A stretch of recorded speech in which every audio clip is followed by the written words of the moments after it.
가 있습니다. 특히 이거는 최종 면접, 임원 면접은 최종 면접, 임원 면접에서 계속 떨어지도 10명 중에 9명이 건너간다고 얘기해야 되잖아요. 솔과 솔직은 거의 뭐 똑같은 말일 수밖에 없습니다. 우리나라 말은. 근데 어느 게 조금 더 면접관의 마음을 세 번째는 너무 개인적인 개인사라든지, 그리고 뭐 이성간은 이렇게 얘기했습니다. 예, 지금 다니는 기간은 실제 제가 출퇴근 시간 자체가 왕복 4시간이, 그러면 대부분이 PD 선발이기 때문에 당연히 프로그램이 실패한 것이 마음이 아플. 안녕하십니까. 인사팀 직설의 윤호상 소장입니다. 면접에서는 솔직한 게 최고의 장점이 될 수가 있는 경우가 굉장히 많습니다. 왜냐하면 면접관은 여러분들이 이제 어느 정도의 예측할 수 있는 답변을 기대하고 있는데, 그걸 오히려 가식적이거나 막 꾸며서 얘기를 하면 오히려 면접관은 더 안 좋은 인상을 가질 수 있거든요. 근데 이제 근데 이게 솔직한 거하고 진솔한 거, 이게 좀 애매하죠. 똑같은 단어일 수도 있습니다. 솔직하고 진솔하면 우리 말은 똑같습니다. 근데 약간의 뉘앙스가 다르다는 거. 그래서 과연 그러면 너무 솔직한 지원자는 어떻게 될 것인가를 생각해야 돼요. 그럼 오히려 진솔한, 뭐 비슷한데 진솔이 뭐 한문인가요? 한자인가요? 그래서 진솔한 친구를 조금은 더 면접관은 좋아한다는 거.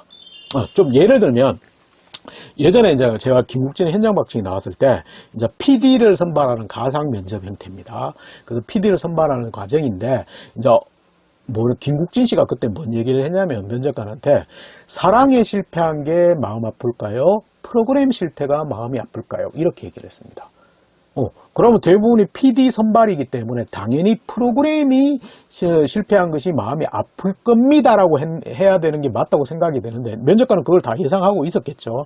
근데 웃기는 건 어떤 여자친구는 얘기했냐면, 프로그램 실패는 다시 제가 극복하면 되기 때문에 프로그램 실패보다는 사랑의 실패가 더 마음이 아플 것 같습니다.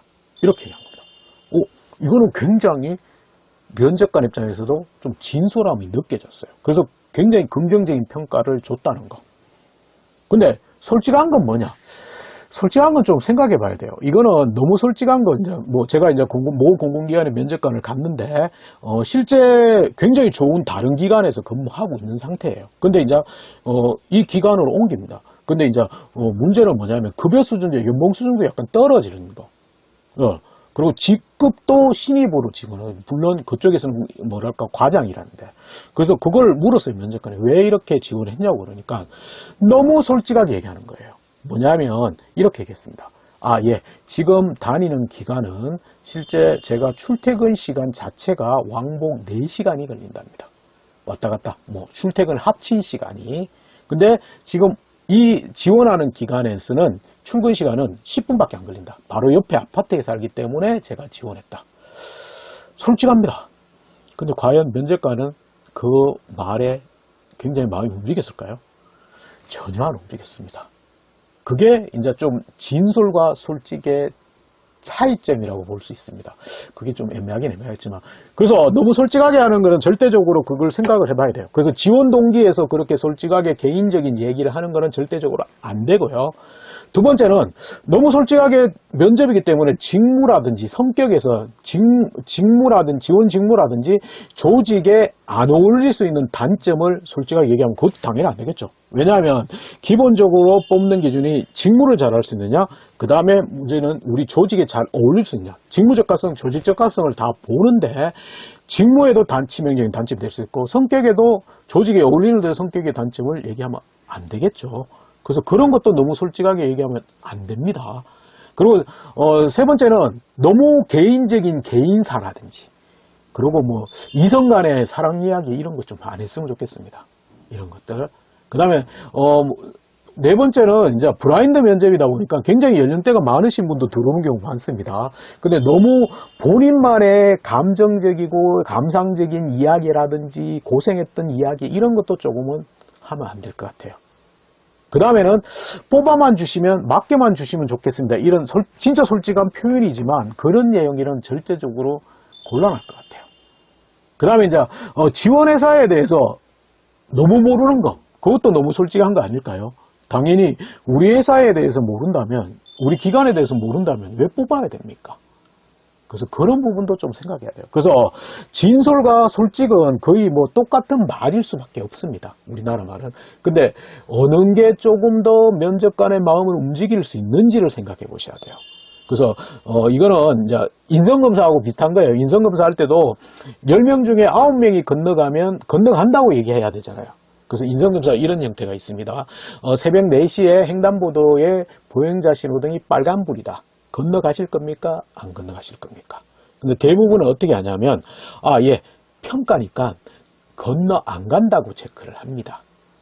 근데 이제 잘 생각해봐요. 여러분 친구 10명 중에 몇 명이 건너갈 거냐? 8, 9명이 건너가겠죠.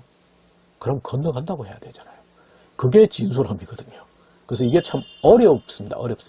근데 결국은 진솔, 솔직은 면접관 입장에서 뽑는 회사 입장에서 과연 그걸 좋아할 것인지를 조금은 고민해 보셔야 돼요.